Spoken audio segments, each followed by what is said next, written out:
Quando uma parte do texto estiver em negrito, vocês ouvirão um pequeno sino no início e no final deste texto. Carta 3, parte 2. Uma mulher exclamou: Mestre, tenho uma necessidade agora mesmo. Tenho fome. As pessoas riram, mas então várias vozes uniram-se à sua, dizendo: Estamos com você há muitas horas. Nos fez andar e andar, antes de consentir em nos ensinar. Nós demonstramos que somos boas ovelhas. Não nos ajudará a saciar nossa fome? Percebi que diziam a verdade e senti uma profunda compaixão para com elas. Tinham-me seguido não só para que as curasse, mas também porque tinham um anseio de saber a verdade, como tinha sido me dada pelo Pai. Eu tinha dito que o Pai satisfazia todas as suas necessidades.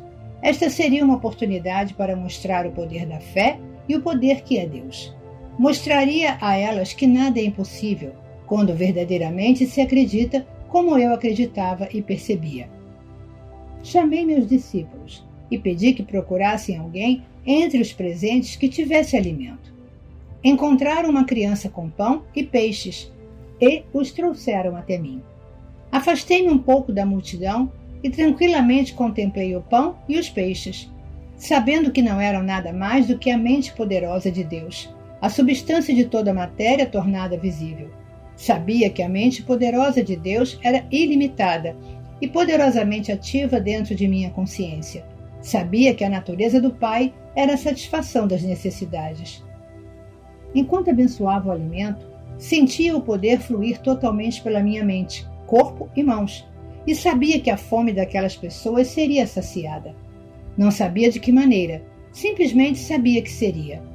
Depois levei as cestas de comida e disse aos discípulos que dividissem o alimento ali contido, sentindo com absoluta certeza que todos ali teriam tanta comida quanto necessitassem.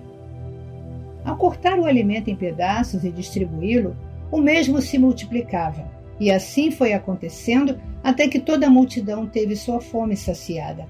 Várias cestas ainda restaram com sobras do alimento. Assim demonstrei que a matéria, tudo que é visível no universo, é mente-consciência, tornada visível pela vibração das partículas, o que a ciência chama de partículas. Mudanças na vibração das partículas e, portanto, mudanças na matéria acontecem como consequência das imagens de movimento, poderosamente dirigidas, disciplinadas, focadas pela energia da mente-consciência. Quando com uma consciência amorosa se age puramente para fazer o bem aos outros, os únicos limites ao trabalho amoroso do Pai no mundo são os limites que a mente do homem coloca nesse trabalho. Tais mudanças na matéria só podem ocorrer quando a consciência do homem está em perfeita harmonia e unida ao Pai Consciência Universal. Ainda que assombrados por receberem o alimento desta maneira, as pessoas e meus discípulos não compreenderam como tal coisa tinha se realizado. Apenas puderam concluir que era o maior milagre que tinham visto. Isto também confirmou para eles a crença de que eu era o Filho de Deus. Numa outra ocasião, eu estava sentado debaixo de uma árvore, nos arredores de Betesda, rodeado por aqueles que tinham trazido seus doentes para que fossem curados. Como sempre, maravilharam-se ao vê-los recobrarem a vida e a saúde e perguntavam-se como tais milagres podiam ser feitos. Outra vez tentei fazer com que compreendessem o poder da fé.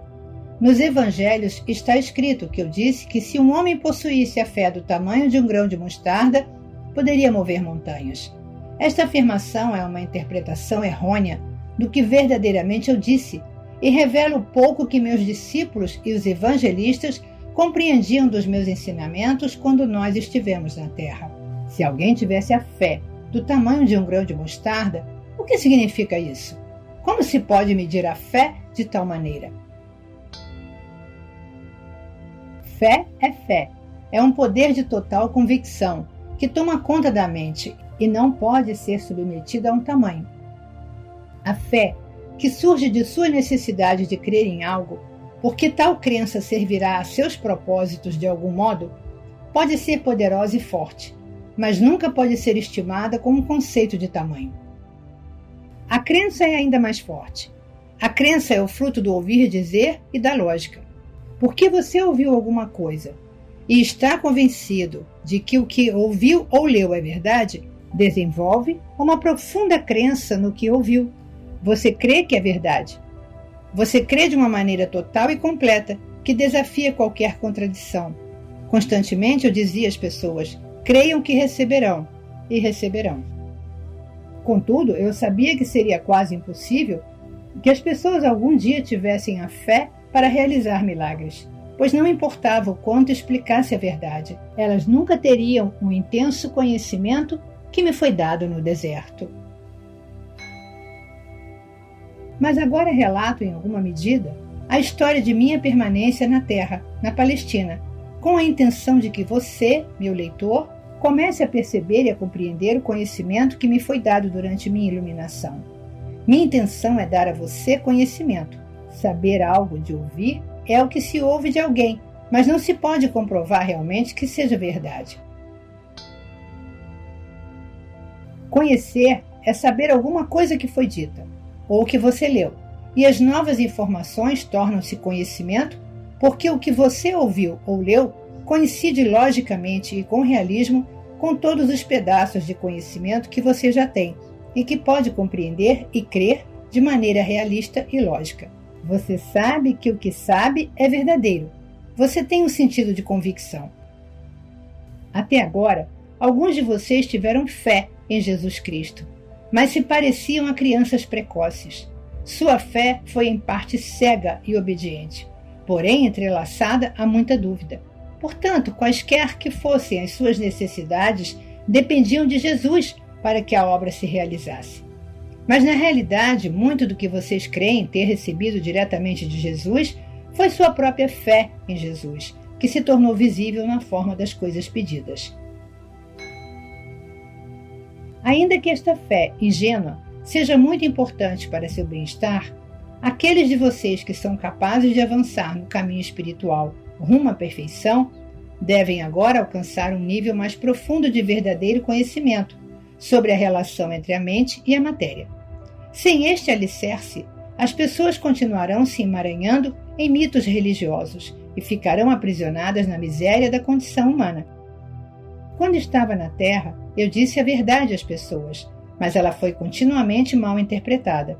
O que eu realmente disse sobre a fé foi isto: vejam esta grande árvore. Cresceu desde a menor semente que se possa imaginar. Vejam o tronco enorme, os galhos e sua frondosa copa. Todo este enorme crescimento originou-se de uma pequena semente. Como aconteceu tal coisa? De onde vem toda a madeira da árvore e a frondosidade que a ornamenta? Isto não é tão milagroso quanto os milagres que eu realizo para vocês dia após dia? O crescimento desta árvore não é tão obra do Pai quanto a cura que recebem os enfermos? Pergunto, o que é uma semente? Vocês podem responder-me? Não podem, mas vou dizer o que é. É uma entidade diminuta de conhecimento da consciência. É o conhecimento consciente, daquilo em que se transformará. É um fragmento de consciência retirado da consciência criativa divina. É um fragmento do poder da mente, procedente do poder mental do Pai, o qual, ao ser plantado na terra e regado pela chuva, começará a vestir a si mesmo com a matéria visível da qual possui o conhecimento no fundo de si mesmo. Este conhecimento é verdadeiro, é firme, é forte e sem desvios. Este autoconhecimento corporificado na semente é uma convicção da consciência. Todas as formas de vida surgem deste conhecimento unidirecionado de si, uma convicção na consciência. Esta convicção na consciência é o que separa a terra inanimada e as rochas de tudo que vive e cresce sobre a face da terra. Onde não existe convicção da consciência ou conhecimento da identidade, não há crescimento. A consciência dentro da terra e nas rochas permanece como consciência em uma forma adormecida. Portanto, se você pudesse crer no que pede, tão poderosamente como a semente de mostarda conhece a sua própria identidade, poderia fazer qualquer coisa que quisesse. Se você pudesse levar dentro de sua mente uma semente, o plano aperfeiçoado de seus objetivos mais profundos, e saber sem qualquer dúvida que ela pode crescer e chegar à perfeita realização, você poderia ver essa semente maravilhosa ganhar vida própria, que logo se manifestaria em sua vida. E com toda certeza você poderia mover as montanhas de sua vida, essas montanhas que se colocam em seu caminho e o impedem de alcançar tudo o que você deseja. Montanhas que, em momentos de imprudência e de pensamentos mal elaborados, você criou para si mesmo. Se compreendesse a criação e a existência, você poderia viver uma vida de total liberdade, realizações sem limites e alegria transcendente. Busque a compreensão e verá que, pouco a pouco, a compreensão virá em sua direção. Bata a porta do universo que dá acesso a Deus, o Pai Consciência Universal, e finalmente você verá a porta se abrir e você terá acesso aos segredos do mundo. Apenas creia e você receberá. Eu também recordava isso a eles a todo momento. Somente aqueles de mente e coração puros realizarão essas coisas poderosas. Os malvados podem prosperar durante um tempo, como o fizeram os reis e os exércitos saqueadores, e outros que amontoaram a iniquidade em suas mentes. Foi permitido a eles fazer seu trabalho durante um tempo, pois da maldade surge um certo bem, mas no final fracassarão, e o resto do mundo dirá injúrias contra seus nomes. Então, se você quer ter sucesso, examine suas motivações. Os desejos que surgem simplesmente do anseio egoísta de riquezas ou conforto, no fim, acabam em desengano, doença e morte. E a você que lê estas palavras, digo: não deixe ninguém se atrever a negar a verdade que trago, até que você também tenha andado o caminho da renúncia de si que eu percorri na terra, e que tenha alcançado a mesma união com o Pai e as alturas do conhecimento e a compreensão indiscutível que possuo. Quando você tiver alcançado tudo isto, já não terá nenhum desejo de negar essa verdade e será incapaz de deixar de se unir a mim e ensinar ao próximo. Até esse momento, mantenha-se em paz e não deixe que ninguém conheça sua ignorância. No mundo inteiro, as pessoas frequentemente acolhem meus ensinamentos com prazer, por serem da mais alta moral e por serem os princípios mais perfeitamente formulados para o bom comportamento e viver diário. Contudo, afirmam rapidamente que as histórias sobre os milagres devem ser deixadas de lado, pois estes são aberrações das leis naturais do universo e são impossíveis. Este tipo de pensamento levanta barreiras ao futuro progresso do desenvolvimento científico e espiritual do qual a mente humana é capaz. De fato, não vim à Terra para apresentar uma nova religião ou um código moral mais alto do que aquele dado por Moisés nos 10 Mandamentos. Meu propósito foi o de trazer uma nova percepção de Deus como Criador e a compreensão da existência em si mesma. Deste conhecimento deveria surgir uma nova forma de viver. A atitude correta para com minha missão na Terra, neste 3º milênio, é a de reconhecer que os milagres que eu realizei estão mais além da capacidade do ser humano médio neste momento. No entanto, tais milagres foram exemplos do que pode ser alcançado no futuro, quando as mentes das pessoas estiverem plenamente imbuídas do verdadeiro conhecimento da existência e estiverem também, por meio da fé, da meditação e da oração, totalmente sintonizadas e impregnadas da consciência universal, vida, amor. Foi realmente verdade que andei sobre as águas quando meus discípulos embarcaram para cruzar o lago? Se você leu a narração bíblica deste incidente, perceberá que meus discípulos tinham me deixado para trás. Ansiava pela oportunidade de afastar-me de qualquer contato humano, de retirar-me para as colinas, para mais uma vez entrar em profunda meditação, permitindo que a minha consciência se unisse à dimensão universal da consciência de Deus. Enquanto estive nesse estado espiritual que transcende a consciência humana, toda a consciência física desapareceu e fui elevado em êxtase na corrente universal da vida. Soube que a vida universal era tudo, que a vida era a realidade de meu ser e que tudo mais eram aparências mutáveis, transitórias da vida universal, tornadas visíveis. Soube e senti que eu era a própria vida e que, ao introduzir-me na consciência da vida, mais além da consciência terrena, as leis que governavam meu ser físico eram transcendidas e já não se aplicavam à carne e ao sangue de meu corpo humano. Desejei mover-me neste novo estado transcendente e vi a mim mesmo saindo da caverna flutuando. Vi meus discípulos no lago e soube que estavam em aflição. Sem esforço, desci flutuando a colina em direção à margem e, ao retomar o contato com meus assuntos humanos habituais, no caso os meus discípulos, encontrei-me repousando sobre as águas. No entanto, ainda estava no estado em que percebia plenamente que eu mesmo era a vida individualizada e, portanto, que meu corpo estava banhado pelo poder vital que continuava me deixando mais leve e transformando a estrutura atômica de meu estado físico. Você deve entender que ouvir e pensar no estado de consciência humana e a ascensão à compreensão transcendente da vida universal, quando a consciência pessoal já está afastada da condição corporal e plenamente fundida no Pai Consciência Universal, pertencem a duas dimensões totalmente diferentes do ser. A consciência humana pode receber inspiração do Pai Consciência Universal, mas a inspiração que se recebe se mistura à condição humana e frequentemente é mal interpretada, segundo o conhecimento armazenado que já controla o cérebro e, portanto, os próprios processos mentais. Lamentavelmente, a inspiração que você recebe é contaminada e distorcida por suas atuais crenças fortemente arraigadas. Considere que o estado de percepção e compreensão transcendente emerge da condição física. O cérebro já não está no controle, já não possui influência sobre o estado de percepção transcendente que é a verdade essencial. Esse estado já não é mais controlado ou afetado pelas crenças humanas. Esse é um estado de o que realmente é, que está por trás da manifestação visível da existência, em vez de estar na dimensão humana de o que se acredita que a existência é.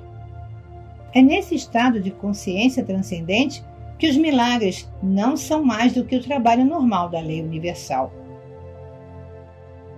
Antes de continuar com esta narração de minha vida sobre a Terra, quero destacar novamente que tudo o que há no universo é um estado de consciência particular e individualizada tornada visível. Tive que descer do meu atual estado de consciência de amor universal para experimentar de novo minha vida na Terra, que continua impressa de maneira duradoura na energia da consciência do mundo em si, a qual remonta ao momento de sua criação. Você deve compreender que quando deixei meu corpo na Palestina, deixei para trás tudo que pertencia àquela vida. Tinha cumprido minha missão. Portanto, quando morri na cruz, fui libertado.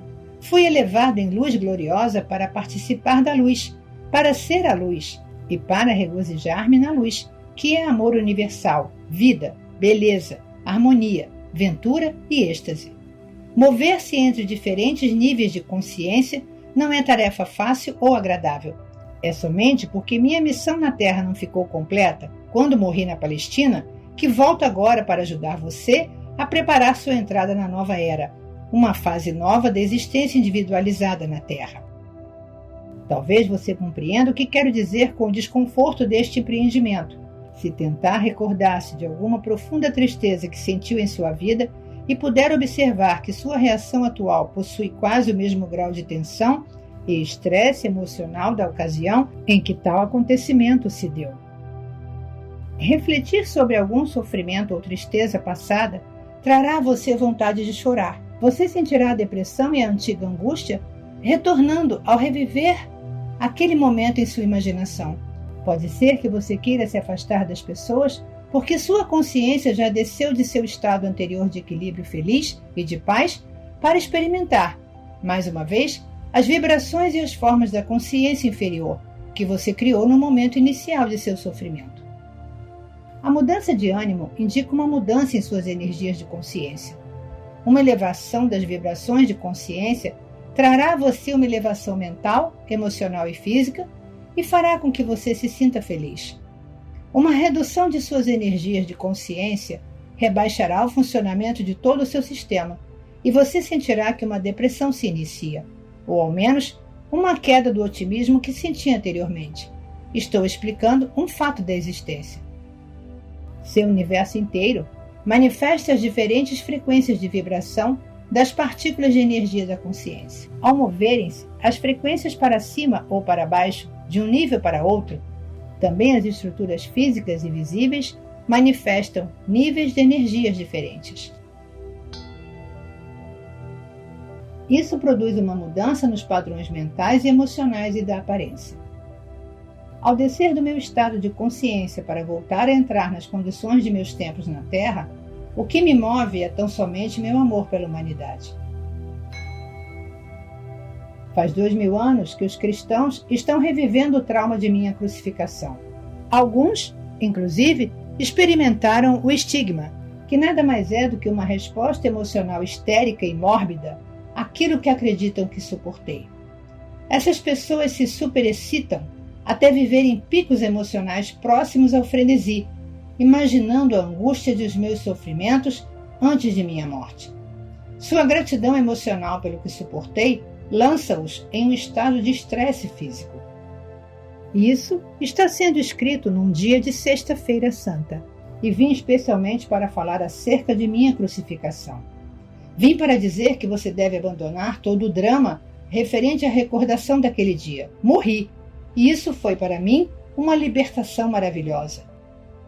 Já é tempo de que as pessoas acordem de seu longo sonho e compreendam a existência como ela realmente é, e a verdade a respeito de minha crucificação, a qual esteve oculta até este momento. Na Sexta-feira Santa, ano após ano, através dos séculos, pelo mundo todo, foi criado um estado de ser de consciência traumática e contaminada. Este estado está tão longe da dimensão espiritual da consciência criativa universal quanto o inferno está distante do céu. Agora escolhi reviver minha vida sobre a Terra no personagem de Jesus, através da mente de alguém que recebe minhas palavras. Isto tem como finalidade ajudar o mundo a avançar rumo a uma nova fase de desenvolvimento espiritual mental. Por isso, peço àqueles que possam receber minhas palavras que abandonem esta prática de recordar minha morte e de exercitar a abnegação física durante o jejum da Quaresma para recordar meus 40 dias no deserto. Como você pode perceber pelo que digo, meus dias no deserto foram de grande felicidade e bem-aventurança espiritual. Muitos acontecimentos de grande significado espiritual ocorreram justamente antes de minha morte. Eles são exemplos magníficos das grandes leis cósmicas em ação dentro de sua dimensão de existência. Agora estou lhe dando uma breve narrativa desses acontecimentos importantes. Meu propósito é o de iluminar completamente sua mente e dar conhecimento mais além de qualquer conhecimento recebido por qualquer outra pessoa em seu universo. Quando comecei a preparar os meus discípulos para a minha morte que se aproximava, tive uma tarefa terrivelmente difícil. Custava muito a eles conter o choque e o assombro. Pensar que eu seria crucificado como um criminoso comum era repugnante, inexprimível, e, além disso, não queriam me perder de vista. Tinha-os chamado para seguir-me e abandonar suas vidas, as quais tinham sido bastante prósperas. Tinham abandonado suas famílias e seus lares para refazer suas vidas ao meu lado e de meu trabalho.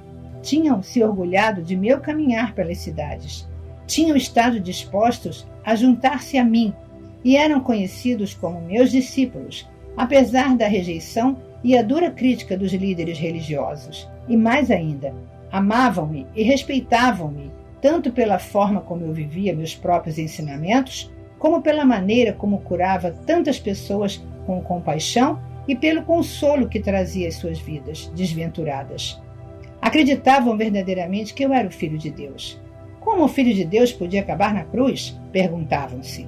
Aumentava o espanto com cada pergunta. Era impensável.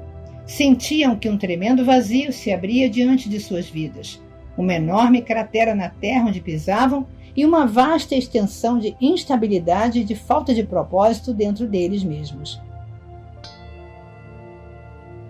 Não se atreviam a contemplar a minha futura crucificação da qual eu falava. Tal acontecimento destruiria tudo aquilo em que tinham acreditado com todo o seu coração.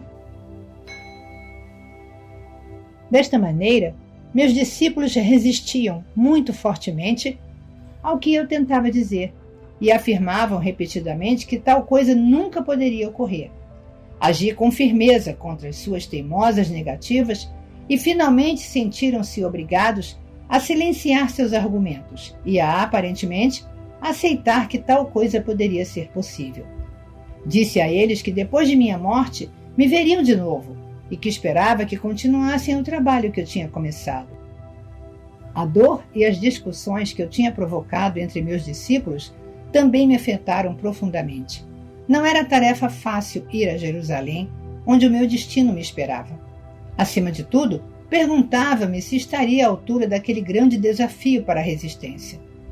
Seria capaz de transcender a condição física e entrar no Pai Consciência Universal e ali ficar até morrer? Às vezes eu me sentia profundamente assustado diante do Calvário, mas não me atrevia a revelar esse temor a meus discípulos. Assim comecei minha última viagem em direção a Jerusalém com grande confusão de sentimentos. Por um lado, estava cansado de curar, falar e ensinar as pessoas que me escutavam boquiabertas e não tinham nenhuma real compreensão do que eu tentava dizer. Tinha pensado que meu conhecimento tornaria as pessoas capazes de sair de sua miséria e, pelo menos, estabelecer contato com o Pai e obter um vislumbre do reino dos céus. Não havia nenhuma evidência de tal despertar espiritual, nem mesmo entre meus discípulos. Meu desapontamento e sentido de fracasso trouxeram-me contentamento ao pensar em abandonar a vida terrena, rumo à gloriosa existência que sabia que me esperava depois da morte. Ao mesmo tempo, perguntava-me como poderia suportar a dor da crucificação.